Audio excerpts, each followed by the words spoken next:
What up, mi gente? What's going on? It's Friday. Thank God. Like, I need a break. I only slept like 4 hours last night. Maybe 5. Like 4.5. Because I was doing nails last night. Not mine. They still look janky as fuck. But I did my daughter's nails, my little one's nails, last night. I still have glitter all over me. I'm not done with them, but I did the nail tips and I put the hollow powder on them, and now I'm waiting for her. She's got to wash her hair tomorrow, and then when she's done, I can do the Swarovski crystals that I bought for her nails. So I did her nails last night, and it's the reason why I'm so exhausted and I just look beat the fuck up. And then, let me see, tonight I have to do my oldest one's nails. She's always a challenge because she gets bored real easy. She falls asleep on me. She doesn't like getting her nails done. And then for whatever reason, like within 48 hours, her nails start to pop off. Every single time. I've come to the conclusion that it is not me, because my nails stay on for a while. Her sister's nails stay on for a while, but her nails, oh my God, 48 hours, they start popping, and I mean literally popping off. No matter how I prep them, no matter what I do, they just fly right the hell off. It's insane. But yeah, I mean, it's the weekend, but it's so packed. Tomorrow we get up super early to do pedicures, and then there's facials and showers and hair and makeup and just a lot to get ready for prom. But they are excited. They are not allowing anything to ruin their day. Sorry, my camera keeps shaking. I need to get gas. My gas light is about to turn on because I forget to fill up my gas tank. Anyway, yesterday was not such a great day. Yesterday, I actually drove to work crying. I woke up yesterday morning thinking about everything that I had to do this weekend, and I was like, I have to take my mom shopping. She needs food in her house. She's got no food in her house. I've got to take her grocery shopping this weekend. When can I fit her in my schedule to take her this weekend? Okay, Sunday night, I'm going to carve out some time for her Sunday afternoon and take her shopping. And that was like my first thought waking up in the morning. Like, I get up every morning and I plan out my schedule for the day. And being that it was so close to the weekend, I was planning out my schedule for the weekend, and that was like the first thing in my head was, I've got to take mommy shopping, I've got to do this and that with mommy, and then I got to do it with the kids and this and that. So how am I going to squeeze that all in? So then I realized, I don't have to take mommy shopping. So that kind of fucked me up. And then, and I haven't told this to anyone, but I'm going to share it with you guys, because then I felt a sense of relief that I didn't have to take her shopping, which then turned into guilt for feeling the relief, which then just had me bawling the whole fucking drive to work. And I was just in a really cranky mood yesterday. So, I mean, it is what it is. Someone had told me, I think it was one of you guys, had told me, like, listen, you'll have some good days, you'll have some bad days. One of the girls at work, she told me, she was like, you're never going to get over this. Like, you're never going to fully recover from this. And you're just going to have to learn to deal with it. And I was like, I don't know how I feel about that. You know what I'm saying? I know my mom would not want me, like, upset all the fucking time. You know what I'm saying? Crying all the time. Like, that's not what she would want. You know what I'm saying? So I do have to figure out how to get over it. But like I told myself yesterday, I was like, it hasn't even been 2 weeks yet. Like, I can't expect a miraculous bounce back. Like, I'm usually the strong one who does not allow emotions to fuck with me. I don't I don't stop my life. Like, everything still goes on. I still move forward. I still do whatever. And I've lost a few people in my life, but never someone as close to me as this. Like, this is my mom, So, I mean, it is what it is. It's a learning experience. And I was doing reading on that too, as far as the law of attraction goes, and Buddhism and stuff like that. Like, it was like, this was a learning experience. This was something that I had to learn, and I think the lesson was brought to me because I have a huge fear of dying, because I have a huge fear, because I can't control that. You know what I'm saying? So I can't control what happens to me after I die. I don't know what happens to me after I die. Like, does my spirit live on? I do believe in reincarnation, but when does that happen? And all this stuff. So I've always feared dying. And that has been the number one major contributor of every panic attack that I've ever had, is me thinking about me dying and what's going to happen. And I believe that this is a learning experience that no matter how much you prepare yourself, no matter how much you don't do dangerous things, you know what I'm saying? Like, I will not get in a hot air balloon with my husband, no matter how much he wants to do it, because my fear is the whole shit crashing and burning and I die, Well, with my mom's death, it just showed me, like, nigga, you could be crossing the fucking street and that's it, you're done. You know what I'm saying? So then, are my fears justified then? Like, should I even fear something that people do on a daily basis? Everybody rides roller coasters. Everybody, and I used to love roller coasters, and now I'm terrified. Should I be fearing this stuff? You know what I'm saying? Because at the end of the day, when it's your time to go, it's your time to go. So I think that the lesson that I've had to learn here is just, you can't control everything. So since I can't control everything, I might as well just live my fucking life. And since then, excuse me. And since then, since I started thinking that way, this has been a couple of days now that I've been doing this research and I've been thinking and stuff like that. I'm just like, you know what? I haven't had a panic attack, and I've been thinking about, what the fuck is wrong with these people? What the hell is wrong with all of you motherfuckers, yo? Oh my God, Floridians cannot drive. Like, if the floor is wet, they cannot fucking drive to save their goddamn lives. Okay, this is fucking ridiculous. The slightest bit of fucking rain and they don't know how to act. They want to be cutting people off and all kinds of dumb shit. I've had to fucking give the finger to 5 different assholes today for cutting me the fuck off.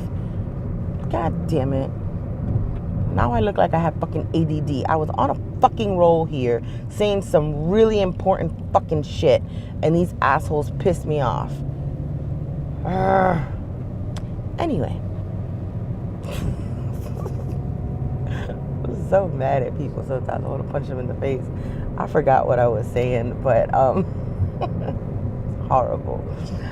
Anyways, so I just feel like at this point, I can't control it. I can't control anything. There's no need to freak out about it. As much as I've been thinking about death, I have not triggered a panic attack at all. Because at this point, it's kind of just like, I have to accept it. You know what I'm saying? Like, when it happens, that's it. We're taking the kids to Disney the day before their graduation so we can spend the day at Disney. And when I was thinking about it, about 2 months ago, assholes, all of them, every single one of these people are assholes. When I was thinking about going to Disney 2 months ago, I was terrified. When I tell you terrified, I mean terrified. The happiest place on earth, right? 50,000 bajillion people in that bitch.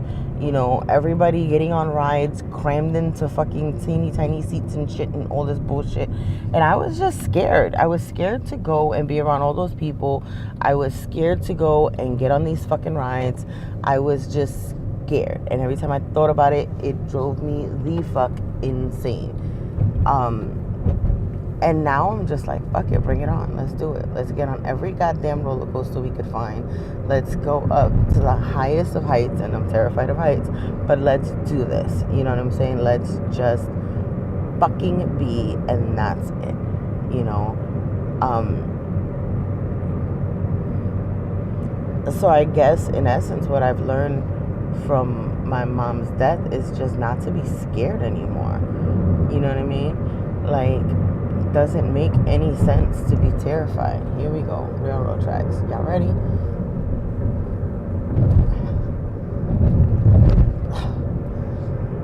Every day. Every fucking day. I mean, I fly over them bitches, though. Like, I don't even slow down. If that fucking thingy don't come down and tell me to stop, I'm out. Fuck that. Anyway, I don't know. Like I said, I'm sure I'll have good days, I'll have bad days, but the one thing that I have noticed is that I don't have any scared days anymore.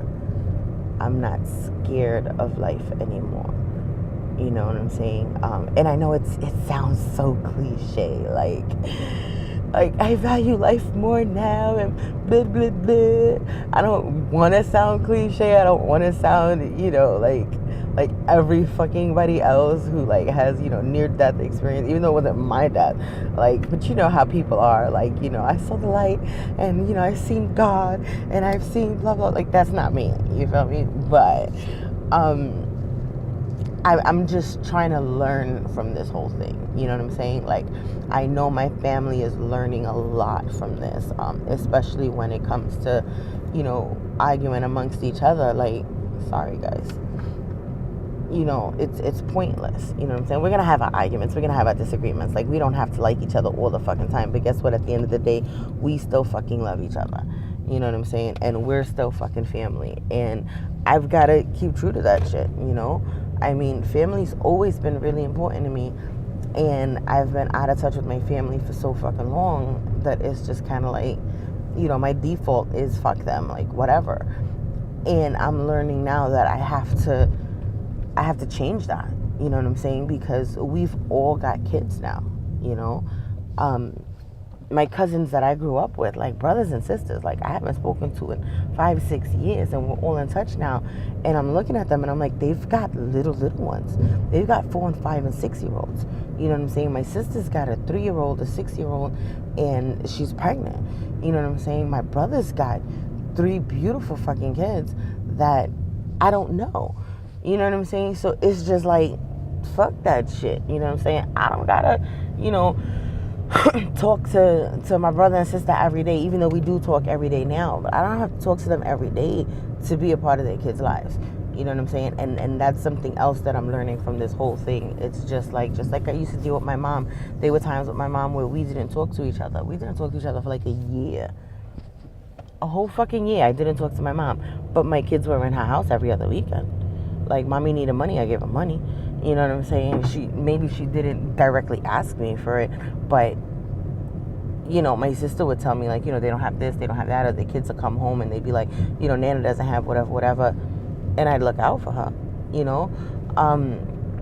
So it's just, for me, again, it's a learning experience to get back to that. Like, we don't have to be best friends. We don't have to be in each other's houses every fucking weekend, but shit, I want, you know, my nieces and nephews and my little cousins to know who the fuck I am. That's for damn sure. You know what I'm saying? Because if anybody's going to keep the family together, it's going to be the little ones. This next generation of kids that's coming up, like, these are the motherfuckers that are going to pick up my nursing home. You feel me? So I got to be nice to these bastards. No, but anyway, I'm rambling on and on and on. I know. It is what it is. I'm just trying to, again, using the secret, focus on what I am grateful for in life and shift my mood from negative to positive, and just kind of keep me grounded that way. You know what I'm saying? Where I'm not sitting for hours on end, you know, crying and moping and just nasty or whatever. And, you know, like I said, yesterday it didn't work. Yesterday morning I was just feeling really fucking shitty. By yesterday afternoon, I was a little better. Last night, I got lost in doing nails and in watching Shameless with my daughter. Oh my God, that show is fucking insane. Brings back a lot of memories growing up. Not to that extent, not that fucking harsh, because that's crazy. But yeah, I know what it is to grow up with an alcoholic parent. You know what I mean? So it's rough. You know what I'm saying? But anyway, so I don't want anyone watching, and I know now I have more family members watching and stuff like that. You know what I'm saying? And you guys in the comments are just like, you look like you're doing a lot better in your videos and blah, blah, blah, considering everything going on, whatever. I don't want anybody to sit and be like, oh, this cold, unemotional bitch. Shit, I almost took my headphones with me. She doesn't give a fuck about her mother, blah, blah, blah. Look at her. She's laughing and having a good time and this and that. This is just how I'm dealing with it. I'm just trying to focus on strictly the positive. I don't want to sit and focus on all these negative fucking emotions. There's no need for that shit. You know what I'm saying? That's it. Really, that's it. Like I said, just trying to shift my world into a more positive aspect. You know what I'm saying? I've got a lot of things going on this month. I've got, prom this Saturday. One of my best friends is flying down from New York next Saturday, which is going to be great. And he's staying for like 4 or 5 days for the kids' graduation and stuff. So that's cool. Then the following weekend, the husband and I are going away. I've had something in my eye for like the last hour. So the husband and I are going away the following weekend. And then the weekend after that, the girls and I are going away because I think my husband works. So the girls and I are going to go away for a night. There's a wedding up in Ormond Beach that we're going to. So that's exciting. And I'm just trying to just focus on all of these good things that are happening. May is the month of greatness as far as I'm concerned. My kids are graduating high school. Like, one of my best friends, well, 2 of them, because I'm friends with both the bride and the groom, they're getting married. So that's always awesome. My other best friend is coming down from New York to spend a few days with me. My bestie Megan, you guys know Megan, she's coming with us to Disney. Like, she took off to come with us to Disney. So it's like I have a great circle of friends. I have amazing things going on in my life right now, and I am not going to allow anything. Woo, unless I scratch that car. Oh, I'm so good. I'm not going to allow anything to fuck that up. And that is that. So I'm here. This video is hella fucking long. I will be working on other videos soon after this weekend, because I can't this weekend. Still no room tour because my room is still a fucking mess. But why are you looking at me, Mr. Guy? Yeah, I'm talking to myself. Anyway, I will be shooting other videos soon. I opened my BoxyCharm. I didn't do a video for it. Whatever. I'm sorry, but I'm getting it. So we'll be back to our regularly scheduled program soon, and you will have more videos of me. Until then, I will catch you guys later. Bye.